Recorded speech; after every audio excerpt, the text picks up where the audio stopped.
Y'all know we talk about COVID at the beginning of the show. We're not going to talk about that tonight. But tonight, we're going to talk more about truancy. This time, we're going to hear from a judge to tell, this time the Honorable Judge Buck Hannon, the Honorable Judge Buck Hannon tells you what you need to do to keep your kids in line, for all kids and parents. Take a look. I am Melissa Buchanan. I'm a family court judge here in Horry County, and I have been asked by the school district to discuss with the parents the issues of truancy and what may happen if you come into my courtroom. A lot of times the issues of attendance takes place in the school, and the school tries to ward off any problems of a parent having to go to the steps of coming into a courtroom. However, sometimes that happens. And so they've asked me to discuss with you what will happen and what you can expect if you come to the courtroom. Now, one of the things you need to understand is by the time that you get here to the courtroom, I am fully aware, as are the other judges, of what process has gone through before you get here. I am fully aware that you have gone through the process of signing an attendance contract. You've gone through the process of diversion. So by the time you get to me, I know that steps have already been taken that have not worked. So therefore, once you come to me, we are in the stage of an attendance order. An attendance order will be granted, and that will require you to have your child attend school every day, unless there is a medical emergency or a medical absence that keeps your child out of school, or a approved absence by the school district. If there is a missed day that is unexcused, if there is in-school suspension, out-of-school suspension, there are problems with your child's behavior at school, that is a violation of the attendance order. If there is a violation of the attendance order, then you will come before the court. Now, if the child is over the age of 12, the child can face violations of attendance order issues, and that will include possibly detention, jail time, or probation. At that point in time, it raises the bar of what a child can face. And we have had children who have violated their attendance order that have gone to the Department of Juvenile Justice if it becomes a problem. Now, in regards to being an adult, the adult would face contempt. If the child is under the age of 12, then it is on the adult to sign the attendance order. It is on the adult to abide by the attendance order. Therefore, if you've got a child that's 7 years old and they are not attending school on a regular basis and it is not an excused absence, then that adult can come before the court, and you are looking at possible jail time, community service hours, or a fine. Now, a lot of times we have parents come in and they use the excuse, well, I cannot get my child to school. I cannot make my child get out of the car to go to school. That is not an excuse that we find acceptable, because if you are a parent of a 5-year-old, 10-year-old, 12-year-old, and you are unable to get that child out of the car or out of the bed to go to school, that shows a problem with who is in charge in your home. So you should also understand that one of the other avenues that the court has is DSS. It is called educational neglect. So if you tell the court, I can't get my child to go to school, it's not my fault, that is fine. And there have been times when I have taken emergency protective custody of a child because of educational neglect, and that child will be placed in a home where they can get that child up and get that child to go to school. The court takes this very seriously, your child's education. So if you will not take it seriously enough that you are making sure that your child is going to school, then the court will take steps to make sure that child is placed somewhere where it is taken seriously and the steps are taken to get your child in school. If a child is caught is violating the attendance order, there can be many reasons for it. It could be not only attendance, but it could be the child's behavior at school. Now, a lot of times the parents come in and they want to claim, well, my child is being bullied.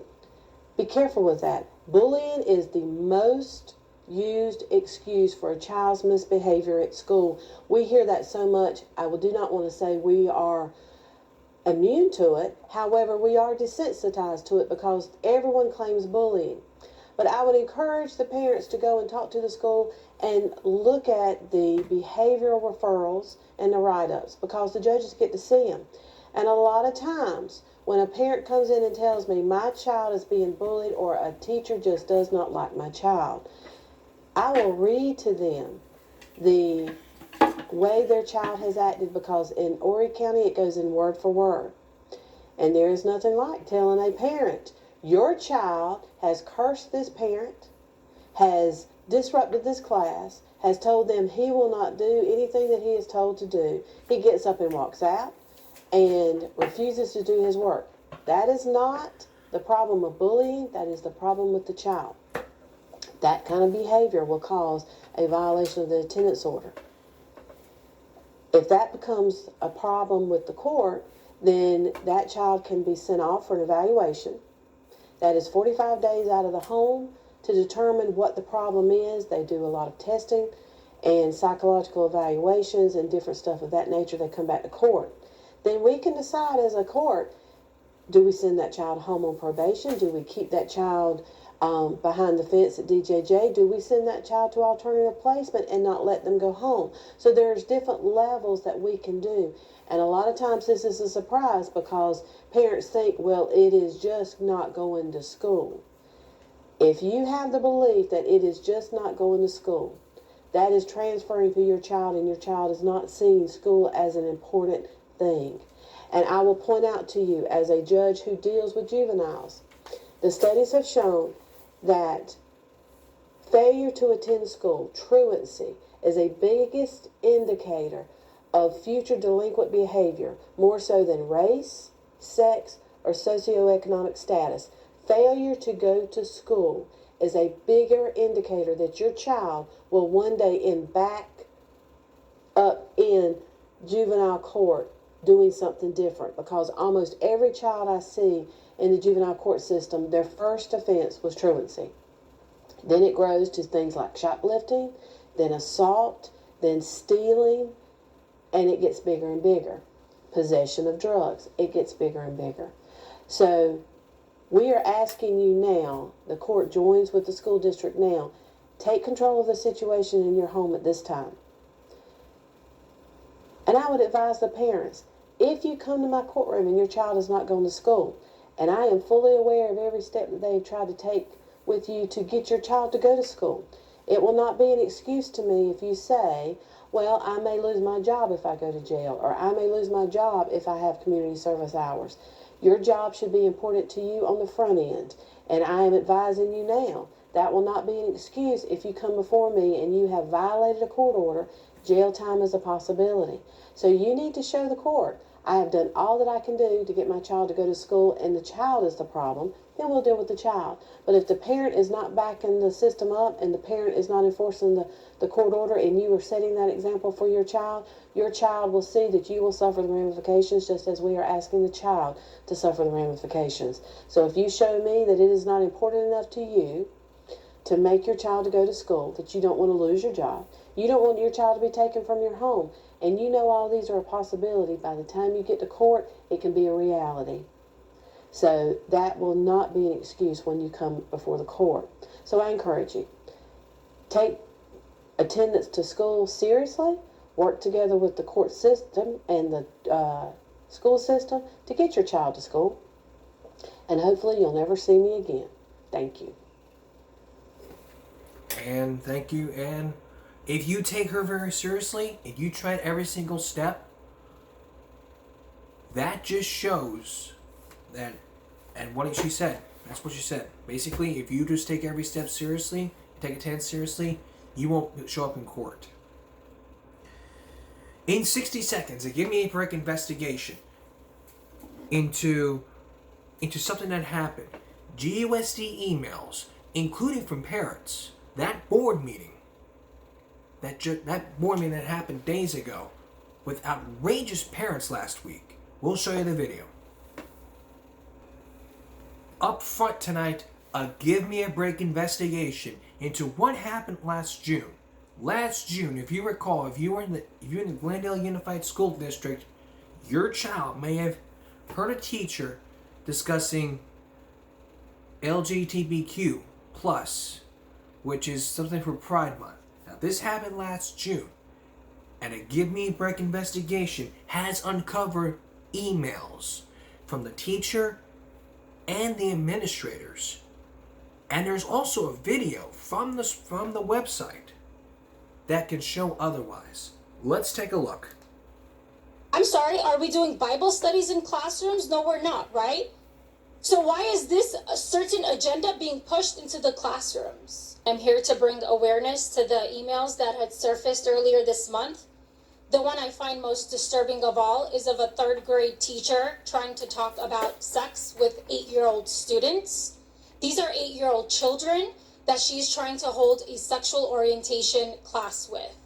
A parent shared their concern and their objection to it and pulled their kid out.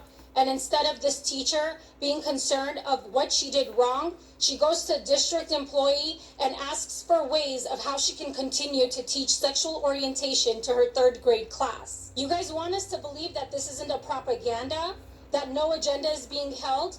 This wasn't just any sexuality class. This was specifically designed 3 days a week. She taught LGBTQ curriculum in her class. It raises the question, how many of those students are excelling in that classroom? Is everybody in that class getting A's in math, English, grammar, social studies? That we can dedicate 3 days a week to teach 8-year-olds about sexual orientation? I don't care what kind of sex is being discussed. The word sexuality, nudity, does not belong in the ears in a classroom of 8-year-old kids. And when a parent showed their concern, what does this teacher do? Completely disregards and goes behind the parent's back trying to find ways of how to continue these lesson plans. The level of disrespect that has been shown to Christian conservative parents is becoming very obvious. It's like all of a sudden, just because we don't fit the agenda, we don't fit within the parameters of the agenda that's being pushed, we're being disregarded and pushed to the side. We're not talking about having people excluded. We're talking about the level of uncomfortability that some parents are experiencing, and that's important. Because if you guys want to talk about including all, listening to all, every student matters, our kids matter too. And we don't want those subjects being taught to children who are just 8 years old. And the topics get worse and worse, and the subjects get more detailed. And I'm sorry, are we doing Bible studies in classrooms? No, we're not, right? So why is this a certain agenda being pushed into the classrooms? But if we don't take a stand and we don't share our voice, they're just going to sweep this under the rug. Why should a parent overhear her 8-year-old kid being taught about sex? Mrs. Tiber says, "Good morning, Sally and Craig. As you know, I teach third grade. Today I talked to my class about LGBTQ Pride Month and played 2 short videos from YouTube that were geared toward kids. A parent who heard the lesson and discussion made her daughter leave the Zoom and texted me asking when I was done discussing sexual orientation so that she can let her kids back onto Zoom. I was planning on doing more lessons tomorrow and Wednesday, but now I'm afraid to." After sending the email, Mrs. Tiber received a response from Mr. Craig Lewis, part of district staff, that said, "Do not be concerned or afraid. Your principal should support you, as I know that our district, including Vivian, does," end quote. This district staffer goes even further and gives more media recommendations to the teacher, but says to steer clear of content that says sexual or coming out, since it may raise red flags. In other words, coaching this teacher on proven methods to push her agenda, but to stay under the radar. Immediately after the release of this email chain, the parents at Jefferson Elementary who have had Ms. Tiber as their child's teacher reached out to the principal and demanded answers. Why is gender and sexuality issues being taught to 8-year-olds to begin with? With the tremendous loss of learning our children experienced the past 2 years, coupled with the already dismal reading and math performance scores of public schools, why are teachers taking away precious learning time to push their own political and social agendas? In what realm should 8-year-olds be discussing topics around transgenderism, lesbian, gay, queer, and coming out? All words which were repeated many times in these videos. As a parent, I demand an investigation into this matter, the teacher, and the district as a whole. The lid has been flipped, and the level of systemic indoctrination is abhorrent. And she demands an investigation. She gets one from Give Me a Break. When we return, we'll read you more of those emails. That has been sent.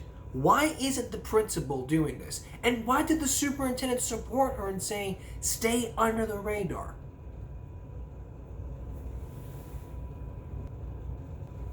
Now for an update on the Oxford school shooting. As you know, Ethan Crumbley is still in jail, and the parents are still in jail. But now, the father of one victim, the victim of the shooter's father, of the victim's father wants an independent investigation. But we still haven't heard of what the school board has to say. According to Detroit News, Steve St. Giuliano, whose daughter Hannah was killed in the investigation on November 30th at Oxford High, wants an independent investigation. So far, there has been none. There's been no investigation into what happened.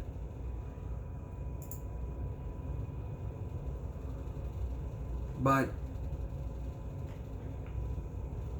according to Bridge, Michigan, there was rumors about what had happened.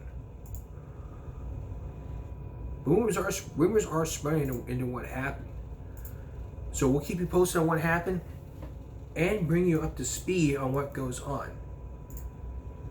As for CCSD,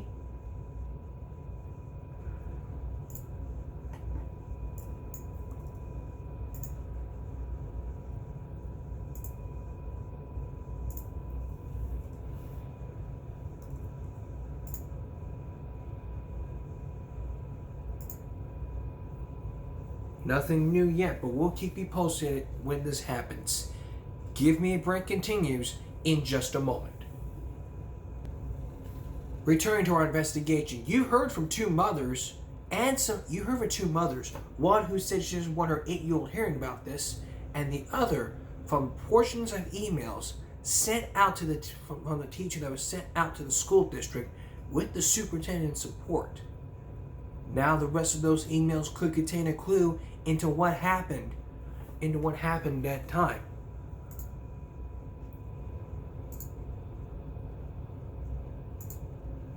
These emails were leaked. So let's look at one of those. This was from June of 2021, almost a year ago, at 10:10 a.m. Good morning, Sally and Craig. As you know, I teach 3rd grade.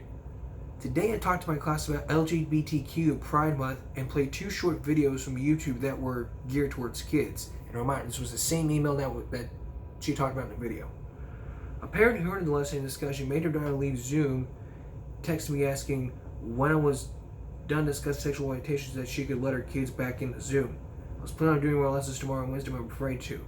Here are the videos and lessons I was going to do in my class. These 3 were the videos. Happy LGBTQ month, Pride Son, queer kids stuff.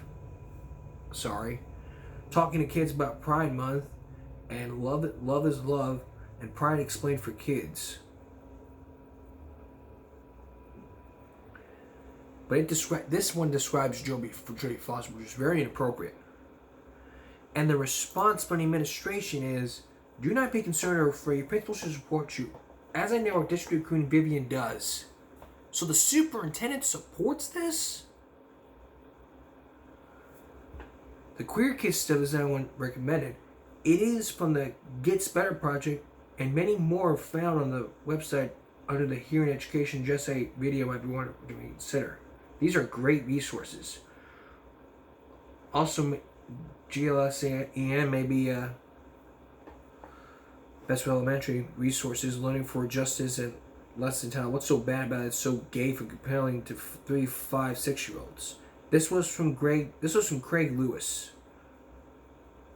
Now what about now here's one from the second administrator. Her name was Sally Miles.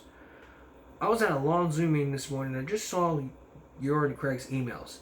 I 200% agree with everything Craig said, and I applaud the resources you both found. Sadly, I agree with his comments about the Jesse Krusek video. There's nothing wrong with it. In fact, I think it's totally engaging. It could potentially trigger some parents due to the reasons he mentioned. Thank you for your bravery and commitment to all your students and giving space and voice to everyone. Keep us posted to how it goes and support what you might need. I'll be brave, but also looking to suggest resources as well. This is also from June 7th at 12:28 a.m., 2 hours after that first email was sent.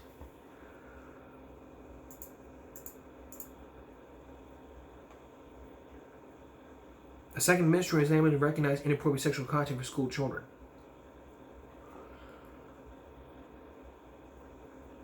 But per the state of California, parents don't have the right to opt their children out of gender identity and sexual orientation instruction. This Glendale video presentation titled Superintendent's Committee Update December 16, 2021, Building Healthy Communities. The Director of Teaching Learning, Christopher Collier, specifically says opt-out provision does not apply to instructional materials outside of context of comprehensive sexual health education, including those that may reference gender, gender identity, sexual orientation, discrimination, bullying, mischiefs, or family.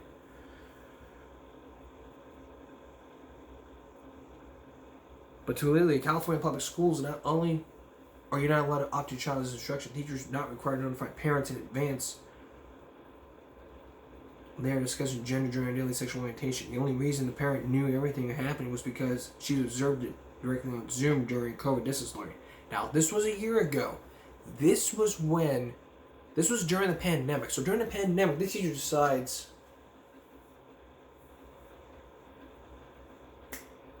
I'm going to teach LGTBQ. There's a lot of controversy here with this. The parents are up in arms. What about the district? And what about what happened? Nothing should be happening in the state.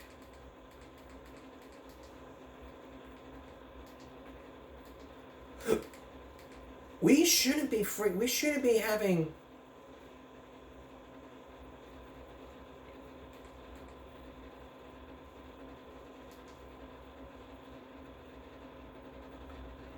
this shouldn't be talked about.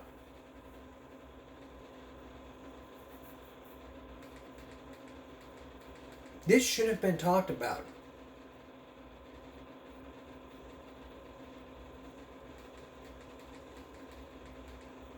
This should not have been talked about. Let's take a look at the news clip with the statement from the Unified Union School District. I'm Zero, and in season 2, we are stuck. I'm going to tell you something, but you know how very pissed off I am that stuff like this would happen?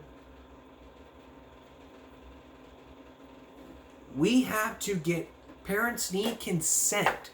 Parents need to teach their kids about sex. If it's against their religion, okay. But if schools want to opt in, they have to have what's called permission slips. A piece of paper stating what's going on with a parent's signature at the bottom. Turned in, and then bam.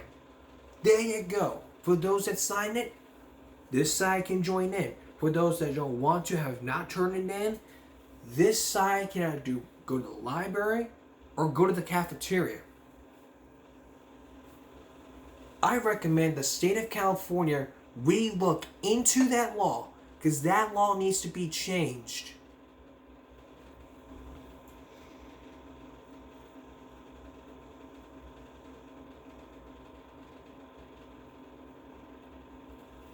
Something needs to change here. The state of California needs to re-look into this and make sexual education not a requirement, but optionary for all kids. Parents have to be up in arms about this. Think about the story from 2020 back in 1990 about death education. It's supposed to prepare young people for coping with death. Makes it part of a health class. I mean, of course, sex education is all about from health class or whatever. Listen, I took sex ed. It was a requirement for health class. Like if you were in PE, you would have health class. You would be like smoking, drinking, alcohol, sex. That's part of health. Now let's take a look at the statement. Teachers crowded into a school board meeting in Glendale tonight. The issue, a teacher who included LGBTQ topics in her curriculum during last year's Pride Month. NBC4's Hetty Chang reports. On this Teacher Appreciation Day, Tammy Tiber took to the podium to defend herself. On Teacher Appreciation Day, never have I felt so unappreciated. The Glendale Unified School District confirms the third grade teacher at Thomas Jefferson Elementary is now temporarily reassigned, a change it offered her after Tiber expressed she does not feel safe. Tiber is at the center of a heated curriculum controversy after she spoke to her class about LGBTQ plus topics during Pride Month via Zoom last June. Some parents alleging she showed a video they believe is inappropriate. They took their outrage to social media and to tonight's school board meeting. I'm really here to just talk about the inappropriateness and out of scope of curriculum and age appropriateness of what's going on in GUSD. This is about pushing their political ideologies onto impressionable children. Other parents and teachers spoke out in support of Tiber, coming to her defense, including her family. Make no mistake, parents have the right to disagree with state-mandated and school-mandated curriculum. Mr. Tiber, I'm going to have to ask But you parents to have stop. no right to personally attack the teachers who deliver this. The district says any and all curriculum taught is thoroughly vetted. In a statement saying in part, "We are very intentional in selecting curriculum that is age appropriate, aligned to the FAIR Act and California History Social Science Framework, and provides an inclusive and respectful representation of the rich diversity in our community." As for the video parents allege Tiber showed, the district says in part that is not part of its approved core or supplemental curriculum, and that the district is continuing to investigate the allegations that the video was shown, and there are no findings to report at this time. Passionate pleas on both sides of the issue. Hi, my name is Salem Magdaleno. My pronouns are they, them, and I have a very short and concise message for all of you at the school board. Please stop playing politics with my life. The reminiscence of a 7 and 8-year-old who barely got back from lockdown school and had inappropriate gender ideology pushed onto them. Hetty Chang, NBC4 News. I'm gonna tell you something right now. If I chose my part-time job over politics, you know how angry customers would be at me? They would be right up my face, just as I am with yours. Like that. I don't think you know my rage when you would choose politics over your students. It's the same thing with the other school, the 100-year-old building. They would choose politics over their students. That is neglect. Period. No excuses. Step up to the damn plate. Do your jobs correctly, and don't ever do this kind of crap again. Because if that happens, parents are going to be up in arms, you're going to be in a lawsuit, and you're probably going to lose a lot of money. Don't ever do that thing. Don't ever do this kind of crap again.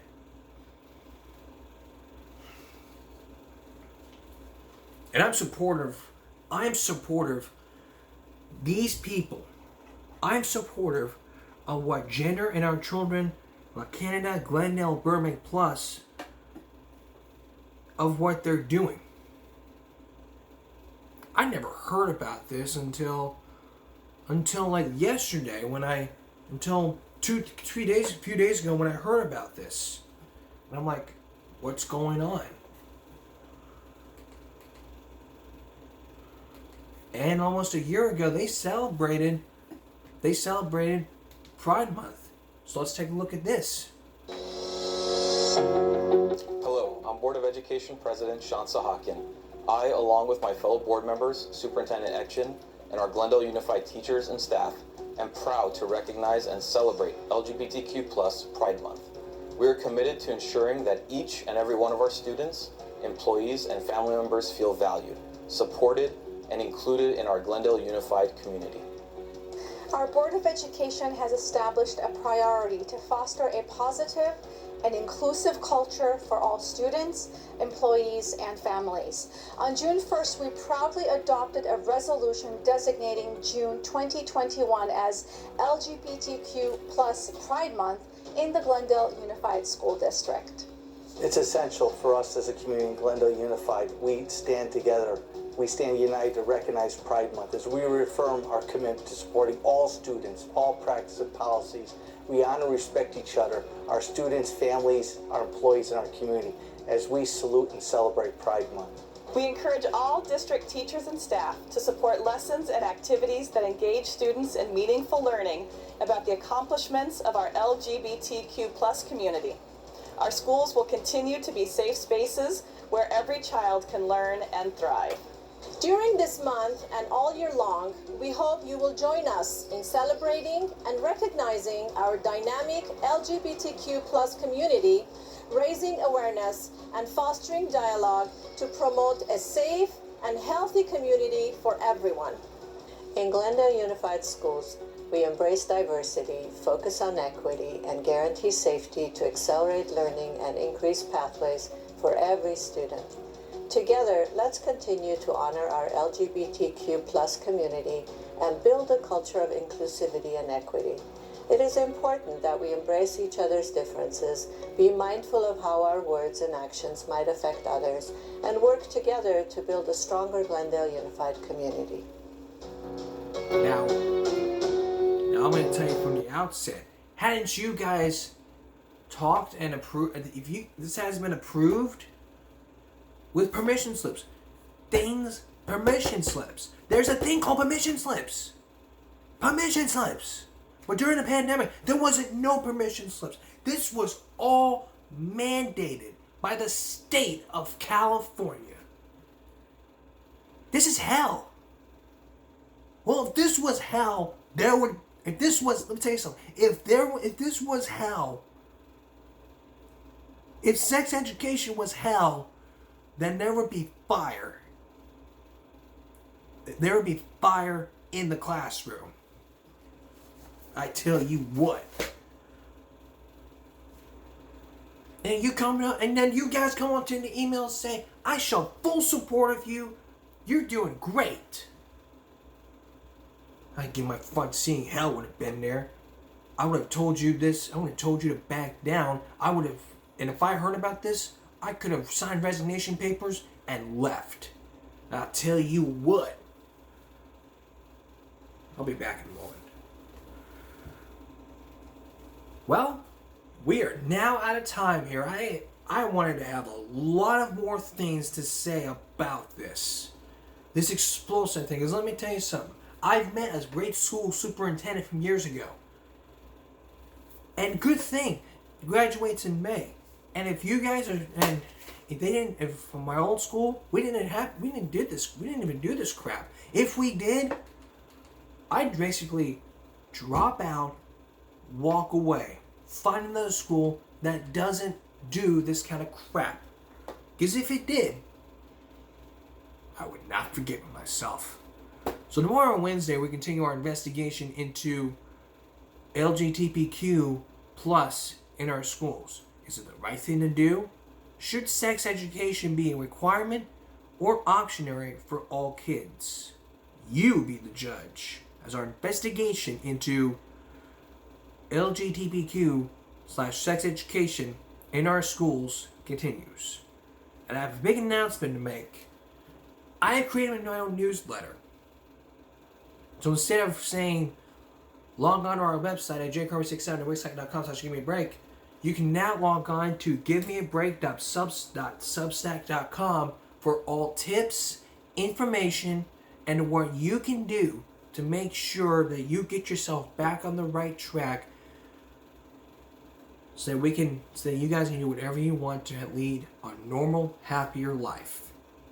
That's all for this edition of Give Me a Break, Monday going to Tuesday. We'll see you again tomorrow or Wednesday for Give Me a Break Tuesday, continuing investigation, or Give Me a Break Wednesday. And for all of us here at Give Me a Break and YouTube, good night.